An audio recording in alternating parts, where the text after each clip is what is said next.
Hi, good afternoonish.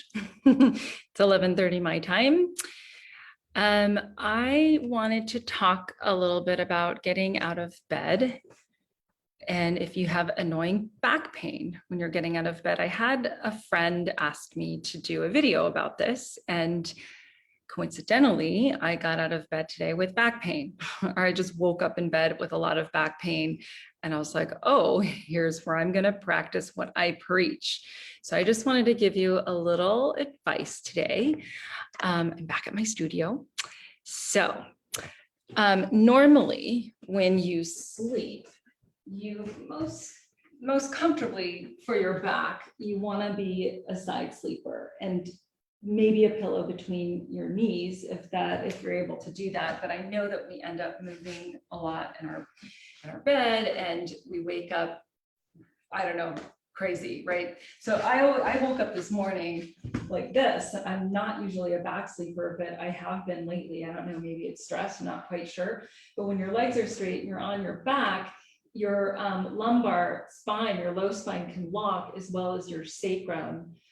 That bony plate at the base of your back can also lock up. And that's what happened to me. I was like, oh my gosh, I felt like I couldn't even get out of bed, but I did. And I did my little protocol.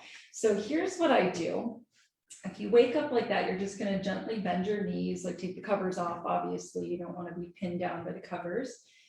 And then you're just going to do a few pelvic rocks. Okay, so a pelvic rock is sometimes called a back imprint or a tail curl. But just a little visual here, you want to feel like your pelvis is rolling on the femur, your thigh bones, and just feel a little bit of that movement in your low back. It's not going to be a giant movement, just enough to kind of open the low back and kind of close in a way the low back. So you're just finding some movement in your lumbar spine. Okay, just do a few of those.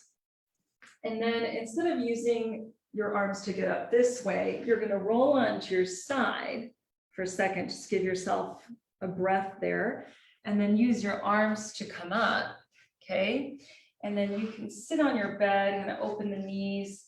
And you can gently hug around your shins and take a few breaths into the low back. You don't have to go into a giant, if that feels good to you, you can, but if it feels like your back is really gonna tweak, I would just say lean over a little bit and breathe into the low back. And I recommend to not twist. Maybe sometimes you're, oh, I wanna twist this out. Don't do that if your back is in a lot of pain. That can cause more issues. And then pretend I'm on a bed, so your legs will come over, your feet on the floor, and you can do just a gentle side stretch, not so much, but just enough to open up all these muscles that line all the way to the top of your pelvis here. And then you get up, and hopefully that'll help work stuff up. If you're still feeling the pain, I'm just going to show this on my knees because I don't want you to lose my head. You could do a few of these hipsters that I teach these all the time in my class, just a little bit to open up more the low back. Okay. And I hope that was helpful for you, for anyone who does experience low back pain in our aging bodies.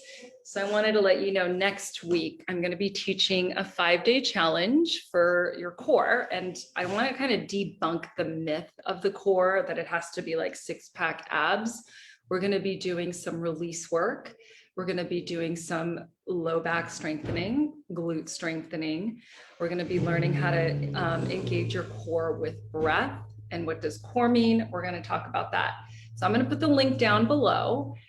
This is for busy moms who have no time. But if you're having back pain and you want to join the challenge, you could totally join. But I might be talking a lot about busy moms, just to warn you, but I hope to see you there and enjoy your Wednesday. Have a great Wednesday, everyone. Bye.